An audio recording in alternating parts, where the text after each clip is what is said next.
आज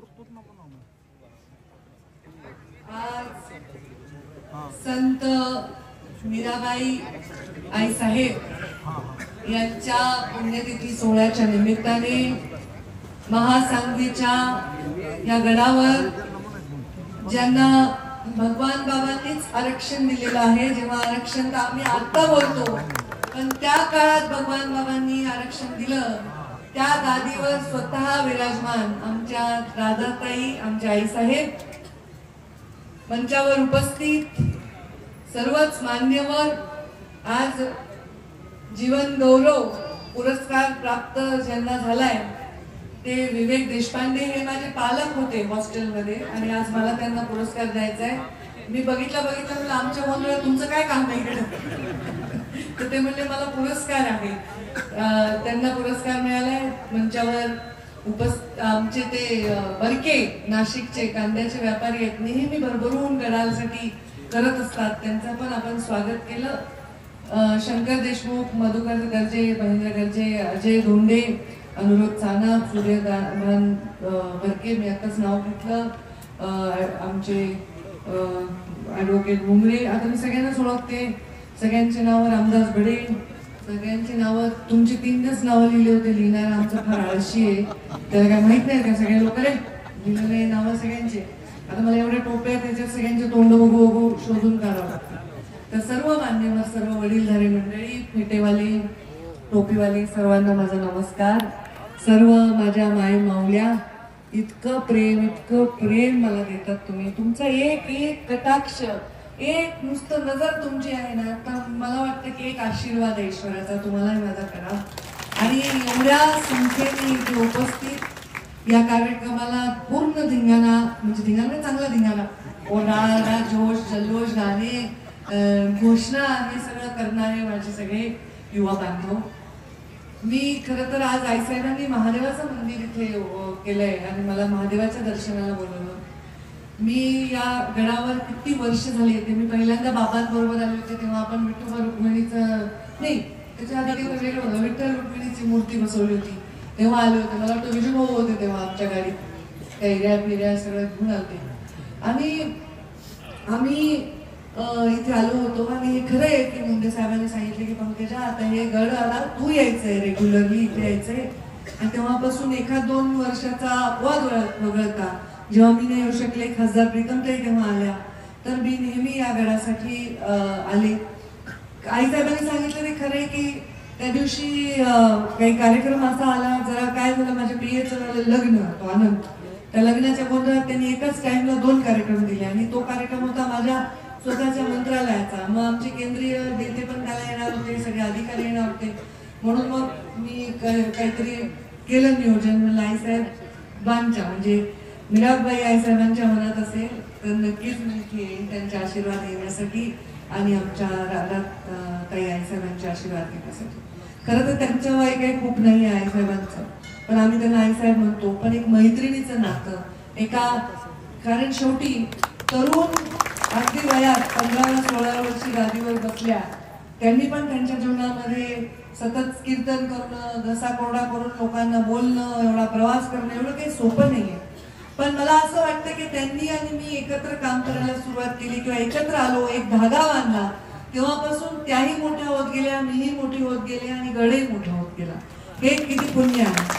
खरं सांगते की जीवनामध्ये कुठल्याही गडावर लोक का जातात मला माहित नाही, त्या गडावर असणाऱ्या लोकसंख्येमुळे जात असतील की आपण त्या गडावर गेलो, गडाच्या एखाद्या व्यक्तीला हातात घेतलं म्हणजे गड आणि सगळी लोकसंख्या किंवा सगळी येणारी पब्लिकच आपली होते असं वाटत असेल कोणाला, पण माझं उलट हो, मला पब्लिक आपली असते म्हणून गडावर जाऊ वाटतंय, म्हणजे पब्लिक आपली करायची म्हणून जाऊ वाटत नाही। येणारा माणूस आपला असतो, मी कधी जायच्या कार्यक्रमात जात नाही, खूप कार्यकर्ते म्हणतात ताई इकडे या, एवढा सप्ताह आहे तेवढा सप्ताह, म्हणजे सप्त्यात माझं काय काम आहे, सप्त्यात आईसाहेबाला न्या, सभेला मला न्या, हे गडबड होती। मग सभेला आईसाहेब सप्त्यात मी म्हणलं गडबड होईल ना, ते गडबड होते। त्यामुळे राजकारणामध्ये आणि धर्मकारणामध्ये एकमेकांबरोबर त्यांचं नातं तर असलंच पाहिजे, पण तेवढीच विरक्ती देखील असली पाहिजे।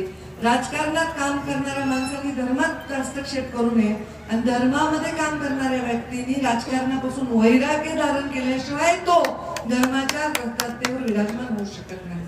आपल्याला अगदी शिवाजी महाराजांपासून आतापर्यंत माहिती आहे की दरवेळी राजसत्ता आणि धर्मसत्ता ही हातात हात घालून चालत असते. आमच्या प्रधानमंत्री नरेंद्र मोदींचं बघा, एवढा जग बघायला, जग एवढा मोठा महाकुंभ होतोय.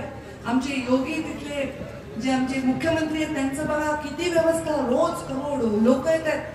आणि बरं पहिले लोक धर्माचं काम करणारे जात होते, त्यांच्या पाया पडायला आजूबाजूचे पंचक्रोशीतले जाते. आता या बीड जिल्ह्यातलेच 25-50 हजार लोक कुंभात जाऊन डुबकी मारून आले असतील. म्हणजे पुढचं पाप करायला मोकळे का? अरे बाबा, आता एक म्हणजे बघायला गाड्या झाल्या, पैसा झालाय, सुविधा झाल्या, खायला प्यायला सगळं रस्त्याने सगळं छान आहे. पहिले कसं होतं, शिदोरी बांधून जावं लागायचं, बैल झोपून जावं लागायचं. आता तसं राहिलेलं नाहीये. 5-6 मित्र बसले, पट्टी केली, पेट्रोल घातलं, कोणाची तरी गाडी घेतली की निघाली. एवढे लोक तिथे झाले. म्हणजे साधूंपेक्षा बाकीचे लोक बघायला. त्याच्या आपण व्यवस्थेमध्ये कुठेही सरकार कमी पडलं नाही. कारण जे आपले मूळ आहे, जे आपला विश्वास आहे, ज्या संस्कारांवर आज हा देश उभा आहे, त्या संस्कारांवर आमच्यासारखे लोक उभा आहेत, ते संस्कार कधीही सोडून चालणार. भगवान बाबांच्या विषयी माझ्या मनामध्ये काय कधीच शब्दात सांगू शकणार नाही. भगवान बाबांच्या दर्शनासाठी मला कुठे जावं लागत नाही.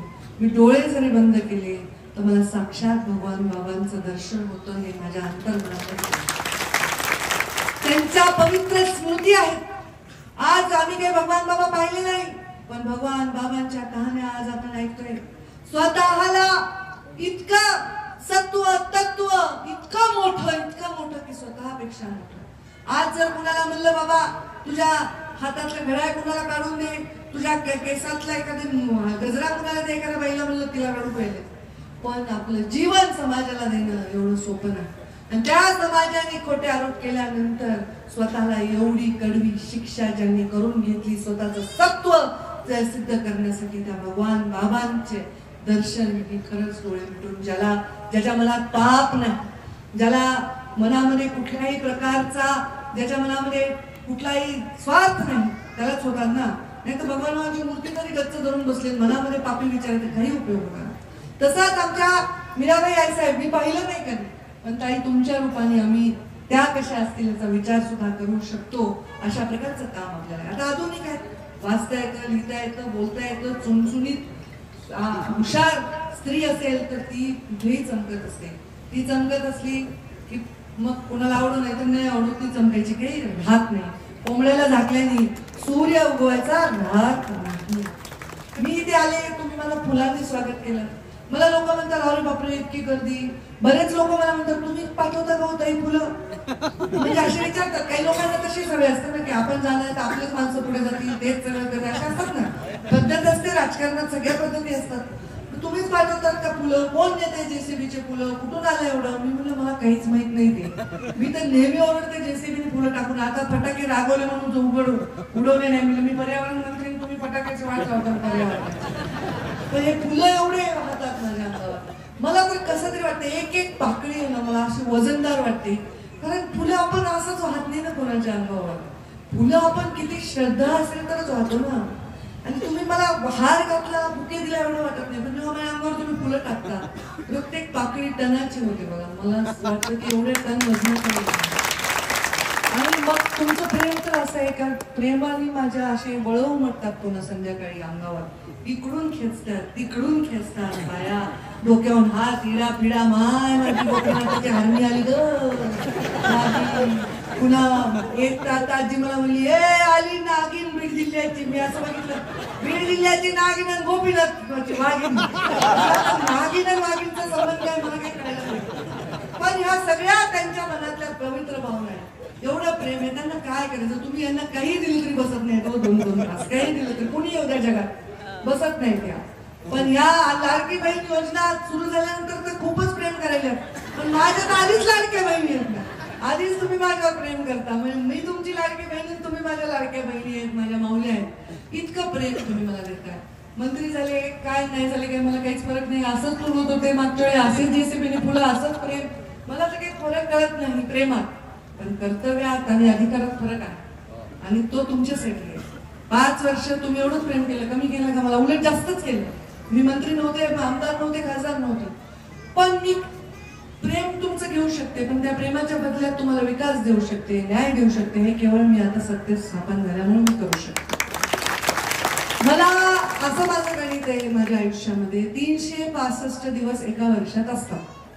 365 दिवस गुणिले 5 किती असतात एका 5 वर्षामध्ये? गुणाकार करा बरं जरा पटकन. फोनवर तुम्हाला तर अभ्यास करायची गरज पण नाही. किती होतात?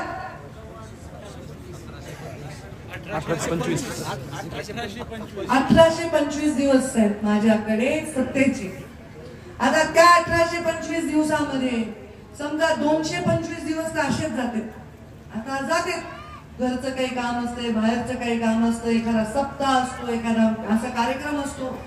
उरलेले जे दिवस आहेत 1600, त्या 1600 दिवसामध्ये रविवार सगळे प्रत्येक दिवस पंकजा गोपीनाथ मुंडे जेव्हा पालकमंत्री झाली होती पहिल्यांदा बीड जिल्ह्याची, या राज्याची, मी जेव्हा ग्रामीण विकास मंत्री झाले होते तेव्हा मी सांगितलं होतं की प्रत्येक दिवस या जिल्ह्याला मी तेव्हा 10 कोटी तरी किमान निधी आणि विकास देईन.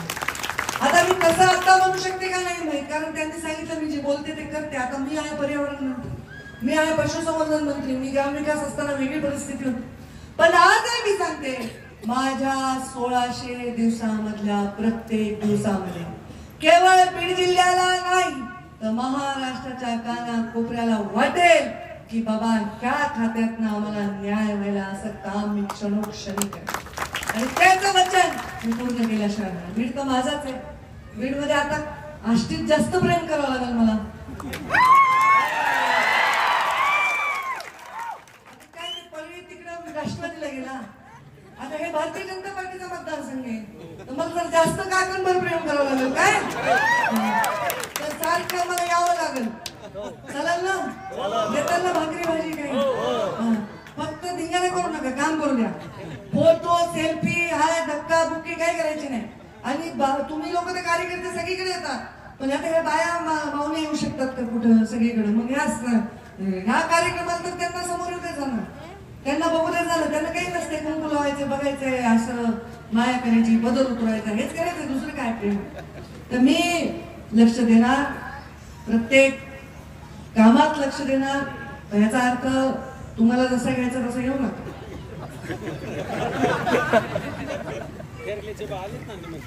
आता निमंत्रण तुम्हाला वाटतं ताई आता पुन्हा सत्तेच करत बसते. आता मी पुन्हा तेच हे जसं सगळ्यांना मी एवढी रामकथा सांगते, पुन्हा रामाची सीता कोण होती म्हणते. अरे बाबांना मी म्हणाले काम करू द्या, काम करू द्या. कामाला येणार, एवढं उद्घाटनाला येणार. आणि मी या बीड जिल्ह्याला जसे पहिले 5 वर्ष सुखाने तुम्ही काम केलं, आता मी संपर्क मंत्री आहे आणि पालकमंत्री अजितदादा आहे. आता या असलं कॉम्बिनेशन पण पुन्हा मिळणार नाही ना, की अजितदादा स्वतः पालकमंत्री म्हणून आहेत, त्यांनी अर्थमंत्री देखील आहेत, आणि पुन्हा मी आहे. फक्त त्यांना आणि मला दोघांनाही तुम्हाला चांगलं काम दाखवावं लागेल, शिस्तीने काम दाखवावं लागेल. तुमचं शिस्त आहे, आता मलाही शिस्त आहे, पण तुमचे लाड करते मी आहे ना. पण ते शिस्तीने आणि काम करून दाखवलं तर काम भरपूर आपल्याला करता येईल. आणि त्यामुळे तुम्ही सगळेजण आश्वस्त राहा. तुमच्यासाठी क्षण न क्षण, खोटं काम तर आपल्याला जमतच नाही, कधीच जमत. माझ्याकडे कोणी अश्रू घेऊन आलं, कोणी जर आले तर लगेच मी ते काम मार्गी लावते. मला आठवत आहे मी राजकारणात होते, मी सरकारमध्ये नव्हते, कारण 2014ला जेव्हा मी ग्रामीण विकास मंत्री झाले, एवढे शिक्षकांचे टोळकेच्या टोळके माझ्याकडे यायचे, रडत रडत. ताई आम्ही 15 वर्ष झाले, आम्ही त्या कुठं गावात आहे, काही फळी लावून नदीवर फळ्याला फळ्या जोडून आम्ही त्याच्याहून चालत शिकवायला जातो. ताई माझी बायको विदर्भात आहे, ताई मी कोकणात आहे, ताई माझा डिवोर्स होतोय, ताई माझी लेकरं एकटे, काही ना काही रोज रडायचे. म्हणजे का बाबा तुम्हाला मिळत नाही म्हणे ताई. एक असा पहिले असा एक प्रयोग होता की विशेष उल्लेख असा केल्याशिवाय शिक्षकाची बदली व्हायची नाही. आणि त्या शिक्षकाची एवढी पिळवणूक व्हायची, ते त्या शिक्षकांच्या तोंडून मला जेव्हा कळलं 12 लाख 15 लाख 20 लाख बिचारे कुठून आलेले होते गरीब शिक्षक, त्याची परिस्थिती व्हायची. आणि अशा वेळी ऑनलाईन शिक्षकांच्या बदल्या करण्याचा निर्णय हा तुमच्या लेखीने घेतला. त्यांना त्या पिळवणुकीतून सोडून घेतलं. ते लोक रोज माझ्याकडे यायचे. आता मग पेढे घेऊन मी बघा, मला एकदा काम झाल्यावर पुन्हा सत्कार, पेढे, साडी काही लागत नाही. तुम्ही फक्त काम झाल्यावर जिथे आहे तिथून आशीर्वाद द्या. त्या लोकांच्या बदल्या इतक्या अनधिकृत झाल्या, जेवढ्या जागा बीड जिल्ह्यात नव्हत्या तेव्हा मी आमदार नव्हते, माझी सरकार नव्हतं, तेव्हा एवढ्या जागा नव्हत्या, तेव्हाच्या शिक्षण अधिकाऱ्याला सस्पेंड करावं लागलं. माझं सरकार नव्हतं, जिल्हा परिषदचा अध्यक्ष माझा नव्हता, शिक्षण सभापती मी नव्हते, तर त्या बिचाऱ्या लोकांना आणलं तर जागा नाही. जागा त्यांच्या निर्माण करून 30-40 शिक्षकांना इतर ठिकाणी अकॉमोडेट करून त्या बिचाऱ्यांनी तिकडेही गेले इकडेही गेले अशी त्यांची परिस्थिती निर्माण झाली. आणि ते माझ्याकडे आले अश्रू भरल्या नयनांनी, अक्षरशः त्यांना माझाच चहा पाजवला आणि माझेच पोहे खाऊ घातले आणि मी काम केलेलं आहे. कुणाची मिंदी गोपीनाथ मुंडेची लेख कधीच कशी लागते. तुम्ही मला दिला अहिल्या देवींचा फोटो, जिजाऊंचा फोटो, तुम्ही मला दिलाय झाशीच्या राणीचा फोटो, कशी जाते. मग जर सगळ्या गोष्टी कुठल्याही बाजूनी नाही आपल्या असताना सुद्धा आपल्या तत्वावर माणूस जगत असतो. जेव्हा आपल्याला काही खायला मिळत नाही तेव्हा आपलं तत्व हा आपला आहार असतो. तप आपल्यासाठी जे आपण केलेलं असतं ते आपल्यासाठी आशीर्वाद असतं. आणि त्या पद्धतीने मी काम करते, करत राहीन. आता आईसाहेब म्हणल्या की ताई आम्ही तुमचेच आहे, तुमच्यावर प्रेम करणार. जोपर्यंत तुम्ही प्रेम करणार आईसाहेब तोपर्यंत आम्ही प्रेम घेणार, जोपर्यंत तुम्ही बोलवणार तोपर्यंत आम्ही येणार. आता कसं झालंय की अनुभवामुळे भीती वाटते. अनुभवामुळे वाटतं की बाबा दृष्ट लागू नये एवढ्या प्रेमाला, कारण अशी लागते पुन्हा. आणि मग लोक काय करतात, काहीतरी वेगळा विचार करतात, काहीतरी वेगळा गोष्ट धरायचा प्रयत्न करतात आणि त्याच्यामुळे प्रॉब्लेम होतो. माझा म्हणणं नाही, तुम्ही कोणालाही बोलवा, गडावर कोणालाही बोलवा, काहीही या गडाच्या भागभाग विकासासाठी मी तुमच्या पाठीमागे आहे. फक्त मी या गडाचे भाविक म्हणून इथे काम करेन. या गडाच्या कोणत्याही, आता हे माणसं मला जमत नाहीत का बाहेर, नाही जमत असं नाही ना. इथं माणसाला जमायच्यासाठी मी आलेलो नाही. इथं माणसं थोडी का होईना माझी वाट बघतात हृदयातून म्हणून मी आले. आणि त्यामुळे जेव्हा मी रात्रीतून ठरवलं की सावरगावला मला मेळावा घ्यायचा आहे, जेव्हा मी रात्रीतून ठरवलं की भगवान भक्तीगड निर्माण करायचा आहे, लाखो लोक त्या निर्णयाला समर्थन करण्यासाठी आले. कारण लोकांच्या मनातलं बोलले, लोकांना पाहिजे ते.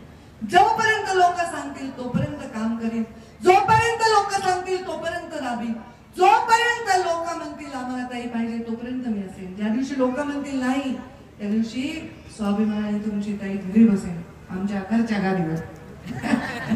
असं काम आपण करू. पण मला माहिती आहे की लोक असं कधी म्हणणार नाही, असं काम तुमच्याकडून होणार काय. मला वाटतं का ताईचं नाव घेताना काही वाईट वाटतं का काय. अरे बापरे राजकारणातल्या माणसाचं नाव नको असं वाटते का. तुमच्या लेकरांना सांगताना काय एक तर माणूस नाही मला भेटला की मुलगीला बघून माझ्या मुलीला, हे बघा ताई माझी मुलगी आहे तिला पंकजाताई व्हायचं.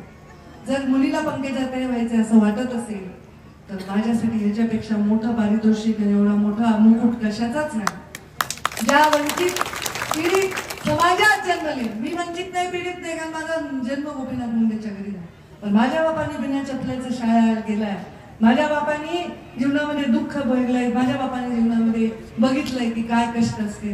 तर ते कष्ट मला माहिती आहे, त्याच्याबद्दल माझ्या मनामध्ये आदर आहे आणि माझे कष्ट करणाऱ्या सगळ्या लोकांना. आता लोक लगेच म्हणतील हा काही मंत्री झाल्या, आता हे म्हणला महेंद्र ऊस तोडायचं बंद होणार. आता मुंडे साहेब मंत्री होते, ऊस तोडण्याचं बंद झालं का नाही झालं. मी बनणार नाही, अशा गप्पा आणणार नाही. ऊस तोडायचं बंद नाही होणार, पण ताईंनी किती टक्के वाढ दिली, किती हे तर होईल.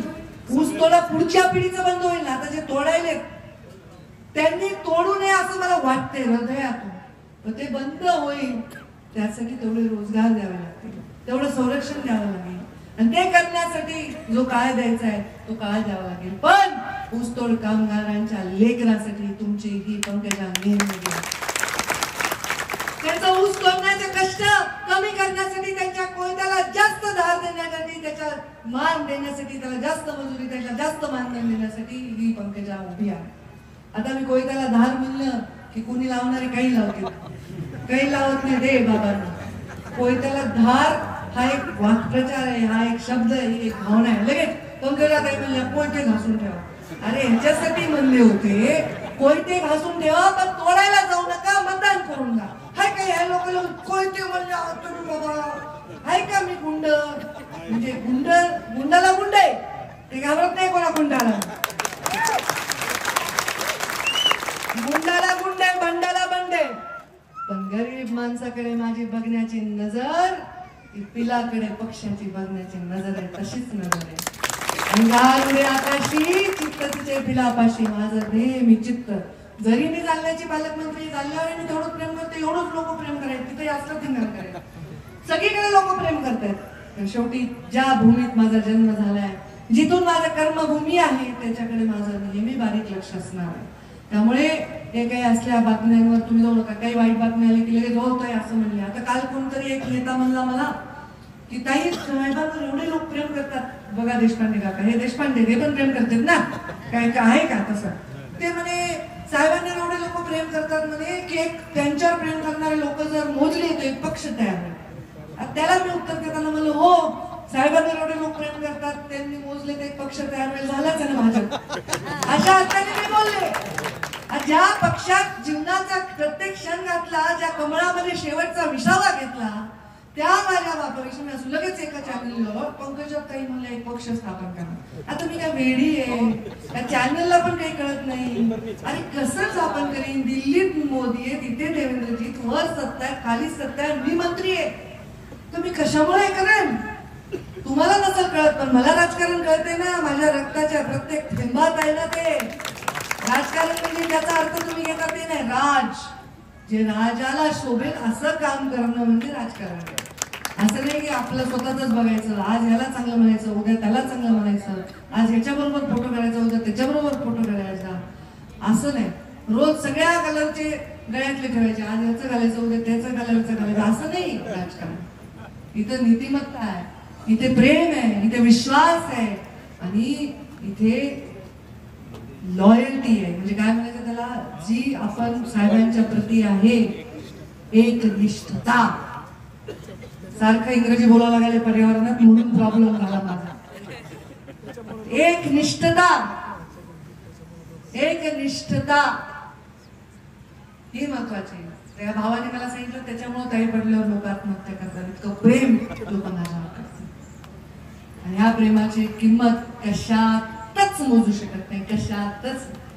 तुम्ही एवढ्या सोनं इतकं महाग झालंय, खोलीवर मोरा आणल्या आणि आई साहेबांना दिल्या. त्या म्हणते आज मी कीर्तनाला जाते, 1000 लोक माझ्या पाय पडत, काय करते मोरा घेऊन कुठं जाणार? मला दिलं कोणी उतरात भरून पैसे, काय करणार आहे मी त्याचं? एवढी इज्जत आहे, एवढं प्रेम आहे, फुलं मारून मारून हातात मिळत मिळत वर पडते चांगलं. एवढं काय करायचं ते पैसा, ते सगळं त्या माझ्याकडे काही नाही. देवाच्या त्यांनी कृपा लक्ष्मी. माझे वडील नेहमी म्हणायचे माझ्या मुली लक्ष्मी आहेत, माझ्या मुली आल्या, तसं माझं चांगलं झालंय. पंकजा जन्मली, पहिल्यांदा आमदार झालो, प्रीतम ताईच्या नंतर प्रदेशाध्यक्ष झालो, यशस्वी जन्मली, विरोधी पक्षनेता झालो. बरं झालं म्हणले मला मुलगी आहे, मुलगा असतं तर मलाच ताप झाला असं. म्हणजे मुलगी आहे ते बरं झालं म्हणे, माझ्या मुली माझं नाव काढतील. खरंच आहे. तुम्ही आता एक वचन मला द्या, आई साहेबाचा गड आहे, महंत महिला आहे, तुमची नेता महिला आहे, सगळ्या राज्यातले लोक माझ्यावर प्रेम करतात, आणि माझं भाग्य आहे एवढ्या पवित्र स्थानी मी सांगते, गोपीनाथ मुंडे नंतर ते स्थान तुम्ही मला दिलंय. एवढं मोठं स्थान जगात कुठे कुठे. मग आता आपण मुलींचा सन्मान करायचा, मुलगीच वारसा बनायची. ही बघा आमची अक्षता आलती संतोषची, काय तिने मला व्हिडिओ पाठवला काल, दांडा चालवायली ती, दांडा भातुकली खेळ ना, दांडा चालवायला. आणि मला बघून असंच होईल ना, ते दांडा चालवायला. पोलीस अधिकारी बनवा, शिकवा, पोरी कामाला लावा, सारखं त्यांच्यावर विश्वास ठेवा, त्यांच्या हातामध्ये ताकद द्या, त्यांच्या पाठीशी उभे राहा. बघा आपल्या पोरी कशा वंशाच्या दिवा बनल्याशिवाय राहणार. आणि पोरगी सुधारली की पोराला सुधरवते पुन्हा आपोआप. बरोबर आहे की नाही? आई जर शिकली असेल तर लेकराला शिकवते, चांगलं करते. एक स्त्री शिकली तर समाज शिकतो, एक स्त्री मोठी झाली तर समाज मोठा. आज मला आनंद आहे असे वारकरी संप्रदायात येणारे लोक, काम करणारे लोक. काल एका गोविंद म्हणून आमचा कार्यकर्ता नाशिकला तरी मोठं वारकरी भवन बांधलं, त्याचं उद्घाटन होतं. माझ्या आजूबाजूच्या लोकांनी मला असं वाटतं की जेवढे शक्य आहे तेवढं ह्या सामाजिक विषयांना घेऊन काम करावं. तंबाखू सारखं व्यसन सोडावसाठी मी नेहमी प्रयत्न करते. नेहमी मागे भगवान म्हणणार एवढा भीक सगळ्यांना काढा खिशातल्या पुढ्यान टाका. मरतात कॅन्सर होऊन होऊन लोक, कशा ते चोट घालणार. आता सगळ्यांनी जाऊन घरातल्या पुढ्या काढून टाका. पुन्हा म्हणला काही नवरा अंगावर आला काहीला सांगितलं नाही. अशा व्यसनापासून तरुणांनी दूर राहिलं पाहिजे. व्यसनाने लोक खराब होतो. व्यसन करून करून मग लवकर पैसा मिळा वाटतो, लवकर पैसा मिळून मग मस्ती येते, कारण मेहनत नाही केलेला पैशाने मस्ती येत असते. घामाच्या पैशाची मस्ती येत नाही. व्यसनाधीन झाला की मग डोकं नाही चालत, मग गुन्हेगार कडे माणूस जातो. या डोंगर कपाऱ्यामध्ये वामन भाऊंनी आणि भगवान बाबांनी हे जे सप्ते लावून दिले, हे नारळ जे दिले, जे नारळ आपले महंत घेतात दोन्ही गडावरचे आणि तिथे सप्ते करतात, तिथे येऊन कीर्तन करतात. ही परंपरा एवढ्या वर्ष जुनी कशासाठी होती? डोंगरातल्या लोकांना खायला नाही मिळालं तर त्यांचे नीतिमत्ता करू नये, त्यांनी शिकावं, कुठे दरोडे घालून कुठे काही करू असं करू नये. ही तळमळ लोकांमध्ये होती, कारण त्या काळात कुठे रोजगार नव्हता, अडचणी निर्माण व्हायच्या. त्यामुळे ते शिकवण आताच्या काळात गरज आहे का? आता गाड्या आहे, शिक्षण आहे, सगळं आहे. थोडं कमी भागवायची सवय लागली ना माणूस सुखी राहतो. मला आता मी बोललो नाही मला हेच व्हायचंय, राष्ट्रपती व्हायचंय अमेरिकेचा, तर मी दुःखीच होईल ना. जे आपण आहोत त्याच्यात भागवलं तर आनंदी राहतो माणूस. आणि मोठे मोठे स्वप्न पाहण्यासाठी दुसऱ्यांच्या अंगावर पायऱ्या म्हणून चढलेला माणूस कधीच मोठा होत नाही. इतिहास स्वतःच्या जीवावर मोठा झालेला माणूस इतिहास लक्षात ठेवत असतो. केवढी मोठी अफाट मोगल सेना होती, पण छत्रपती शिवरायांच्या सह्याद्रीवर घुसूच शकत नव्हती. कळायचंच नाही कुठं येतात, कुठून गायब होतात. हे माहिती अरे हे मराठी मावळे कुठून गायब होतात कळत नाही. आमच्या पुण्यश्लोक अहिल्यादेवीने किती चांगला राज्य कारभार केला, किती मंदिरं बांधली. जगात कुठे गेले की अहिल्यादेवींचंच मंदिर आहे. कुठेही महादेवाचं केदारनाथ पर्यंत मंदिर बांधले. किती चांगलं, म्हणजे धर्म आणि राज्यकारभार दोन्ही सांभाळला. काय कमी एक स्त्री त्या काळात जिजाऊंनी घडवले म्हणून शिवराय. हे सगळ्या गोष्टी आहेत. त्या सगळ्या महापुरुषांसारखं व्हायचं नाही, लगेच तुझ्या घोड्यावर बसायचं, तलवार घ्यायची, असं काही करायचं नाही. पण सगळ्यांनी जेवढं चांगलं वागता येईल तेवढं चांगलं वागा. फार प्रेशर देत नाही नवीन पिढी म्हणून. कधी मित्राचा वाढदिवस आहे, कुठे गेला, बाहेर खाल्ला पिल्ला, मी काय म्हणत नाही. पण ती रोज जे त्या हातभट्टी तिकडे दारूबंदी करा पहिले. आई साहेब तुमच्या महासंघटनेतून सुरुवात करा. करा नुसतेच गप्पा मारतात, करा एकदम सुरुवात. आई साहेबांना सहकार्य करा. बिचाऱ्या महिला आहेत त्या तुम्ही दाबतात, करा. मी म्हणत नाही की तुम्ही जीवन जगू नका, पण त्या व्यसनाच्या अधीन जाऊ नका, हे फार महत्वाचं आहे. व्यसनाच्या अधीन जाऊन लोकांनी बर्बादी करून घेतली. सगळं नाव आपलं खराब होतं, मुलाचं नाव खराब होतं, घराचं नाव खराब होतं, गावाचं नाव खराब होतं. असं काही आपल्याकडून होऊ देऊ नका. तुमच्या पाठीशी मी उभी आहे, तुमच्या संरक्षणासाठी तुमच्या समोर आहे आणि तुमच्यासाठी आशीर्वाद म्हणून तुमच्या पाठीशी उभी आहे. तुम्ही माझ्या पाठीशी उभे राहा. हे असंच प्रेम माझ्यावर राहू द्या आणि मी असंच प्रेम करेन तुम्हाला. इथे सगळ्या दृष्टीने मी तुमच्या बरोबर उभी आहे. मला खरं खोटं कळते, कोणी कार्यकर्ता लावून देण्यासाठी म्हणते ते असंच करायला आहे, ते मुद्दामूनच करायला आहे. माझं मला कळतं, ज्याचं मुद्दामून होते त्याच्या मागेच आहे. काही घाबरायचे कारण नाही. एकदम बिंदास चांगल्या पद्धतीने आपण सगळे काम करा.